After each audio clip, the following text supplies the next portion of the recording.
ہمیں سمجھنا چاہیے کہ ڈرگنگ پر سے is not a defect of character. خراب کریکٹر کی وجہ سے لوگ شراب نہیں پیتے.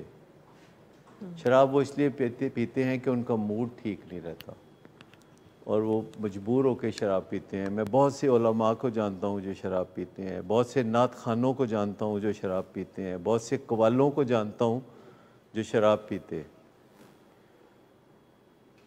آپ یو نیم اٹ, کہیں بھی چلے جائیں آپ کو آسانی سے مل جائیں گے. وہ نعتیں پڑھ نہیں سکتے ساری رات جب تک کہ رات کو پہلے وہ شراب نہ پی. بات سچ ہے اور بات ہے رسوائی کی. سو ڈرنکنگ پر سے is not a defect of character. وہ ہم بہت زیادہ اپنے مریضوں کو فوکس پہ رکھ لیتے ہیں, بندوق کے دہانے کے سامنے رکھ لیتے ہیں.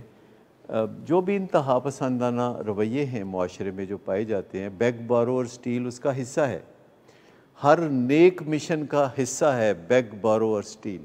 جیسے میری پہلے ویلیو یہ تھی کہ جو بندہ مجھے بہت نمازیں پڑھتا نظر آتا تھا میں سمجھتا تھا با کردار یہ ہے. بعد میں نے سیکھا کہ نہیں, اس کا کردار سے کوئی تعلق نہیں ہے. تو یہ میری نئی ویلیو بن گئی. اب میں لوگوں کو اس وجہ سے نہیں جج کرتا کہ وہ نماز پڑھتے ہیں کہ وہ نماز نہیں پڑھتے. اب مجھے اس سے کوئی فرق نہیں پڑتا کہ کوئی بندہ نماز پڑھتا ہے یا کسی بندے نے داڑھی رکھی ہوئی ہے یا کسی بندے نے کچھ, مجھے اس سے کوئی فرق نہیں پڑتا. لیکن پہلے میں ایک دم دل دے بیٹھتا تھا ان لوگوں کو کہ جو نماز پڑھتے ہیں اور داڑھی رکھتے ہیں اور تسبیح لے کے پھرتے ہیں. تو پہلے میرے کردار کی ویلیو وہ تھی. پھر وقت کے ساتھ ساتھ مجھے پتہ چلا کہ نہیں, یہ بات درست نہیں ہے.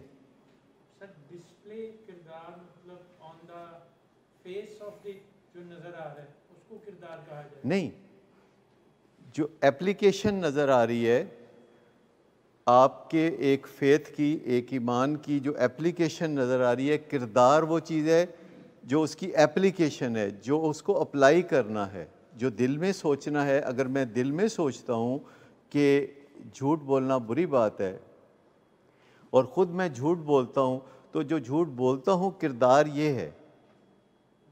جو دل میں سوچتا ہوں وہ کردار نہیں ہے, وہ ایک پیراڈائم ہے.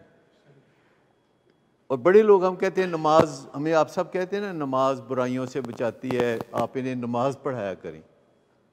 اب میں بالکل ایسا نہیں سوچتا کہ نماز برائیوں سے بچاتی ہے, مجھے معاف کر دیجیے. میں بالکل ایسا نہیں سوچتا, کیونکہ اگر نماز برائیوں سے بچاتی ہوتی تو پھر آج ہمارے یہ حالات نہ ہوتے. ٹھیک, میں نے بہت نمازیوں کا بھی علاج کیا ہے, میں نے حافظ قرآن جو ہیں ان کا بھی علاج کیا ہے. یعنی جن کے سینے میں قرآن پورا ہوتا ہے وہ بھی ایڈکشن میں وہی چیزیں کر رہے ہوتے ہیں جو کہ باقی سارے کر رہے ہوتے ہیں. بیماریاں, یعنی کسی حافظ قرآن کو اگر وامٹنگ آئے گی تو آپ کو حیرت تو نہیں ہوگی, آپ کو حیرت تو نہیں. اگر کسی نمازی کو وامٹنگ آئے گی تو آپ کو کوئی حیرت تو نہیں ہوگی. اسی طرح اگر حافظ قرآن ایڈکٹ ہے اور وہ جھوٹ بولتا ہے اور بیگ بار اور سٹیل پہ چلتا ہے تو کوئی بات نہیں, اس سے مذہب کو کوئی چوٹ نہیں پڑتی.